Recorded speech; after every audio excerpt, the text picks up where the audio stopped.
असहाबे कहफ, जब हज़रत ईसा अलैहिस्सलाम को अल्लाह करीम ने चौथे आसमान पे बुला लिया ना, तो दिकियानूस नाम का एक बादशाह हुआ बनी इसराइल के अंदर, बड़ा जालिम था। उसने गुमराही फैला दी और जो लोग माज़अल्लाह कुफ्र और शिरक नहीं करते थे उन्हें कत्ल करवा देता। तो 7-8 नौजवान अपना ईमान बचा के भागे। ओहो हो अल्लाह अकबर, सारी दुनिया माल बचा के भागती, वो 7-8 नौजवान अपना ईमान बचा के भागे कि ये हमें कहीं कुफर की तरफ ना लौटा दे। तो जाके एक गार के अंदर चले गए, तो एक कुत्ता भी उनके साथ हो गया। उन्हें कुत्ते को बड़े रोड़े मारे कि ये अगर भौंकेगा, आवाज़ निकालेगा तो हम पकड़े जाएंगे, हमने तो छुपना है। पर उसको ना वलियों से प्यार हो गया था।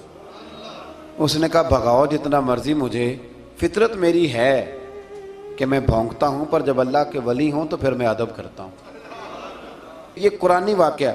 अच्छा, ये ऐन वो वाक़या है कुरान मजीद का कि जो बहुत सारी चीज़ों पर वैसे ही नास है और बहुत सारी ज़ुबानें वैसे ही गुंग हो जाती। तो वो 6-7 लोग थे, वो चले गए गार के अंदर, जाकर उन्होंने पनाह ले ली। बादशाह को पता चल गया कि गार के अंदर है। अच्छा, अल्लाह की कुदरत, जैसे ही दाखिल हुए इन्हें नींद आ गई,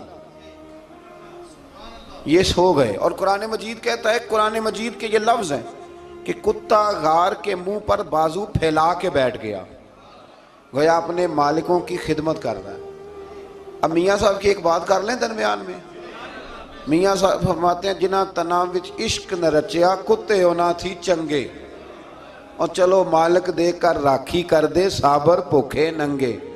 ये देखो ना कि इतना तो उनके अंदर भी कमाल है।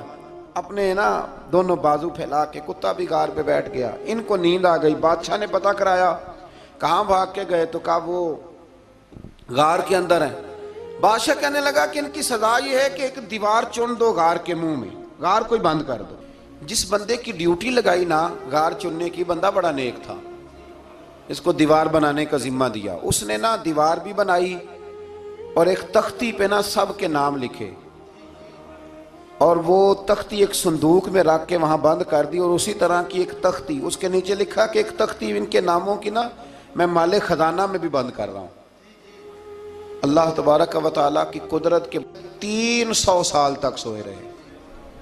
300 साल के बाद इस तरह हुआ कि हुकूमतें बदल गईं। बैदरूस नाम का एक बादशाह आ गया, वो बड़ा नेक दिल था।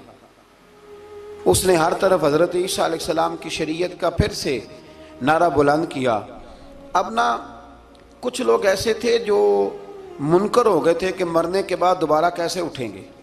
बादशाह एक दिन उजरे में गया, जाके दुआ मांगी, या अल्लाह कोई ऐसी बात दिखा जिससे लोगों का ईमान पक्का हो जाए। इस तरह के भी बादशाह हुआ करते थे। तो रब करीम ने कहा, मैंने तो पहले एक राज छुपा के रखा हुआ है, खोल देते हैं। उसने दुआ मांगी और इधर क्या मामला हुआ, एक चरवाहा बकरियां चराने वाला वहां से गुजरा।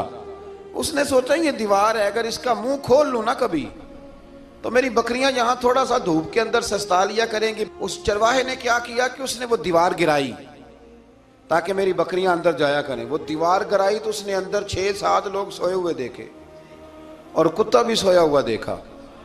अल्लाह तबारक व तआला अपनी कुदरत से, अपने फजल से उनकी करवटें भी बदलता रहा। अपनी कुदरत से एक तरफ इंसान पड़ा रहे ना तो आज़ा गल जाते हैं, उनकी करवटें भी बदली जाती, मुनासिब रोशनी भी दी जाती और आरत भी। उसने दीवार गिराई तो उनकी आंख खुल गई।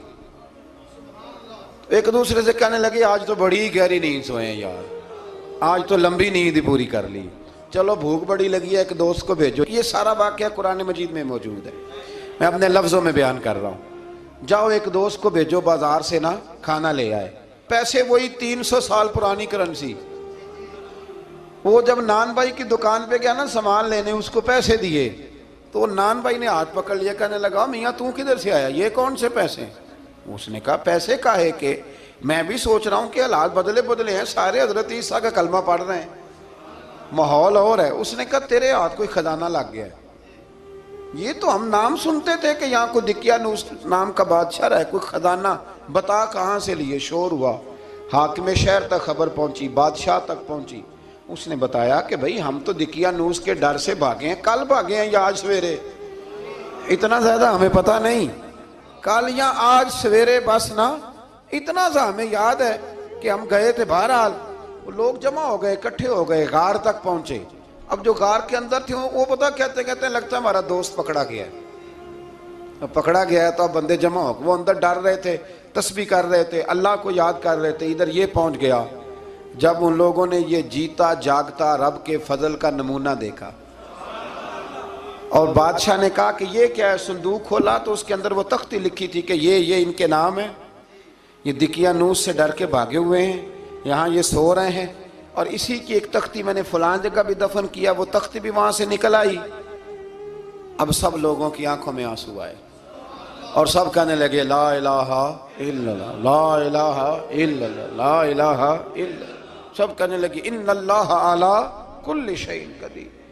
जब उनकी बात पूरी हो गई, लोगों के ईमान पुख्ता हो गए, तो असहाबे काफ कहने लगे कि हमें अब इजाज़त है, हम फिर दोबारा गार में जाते हैं।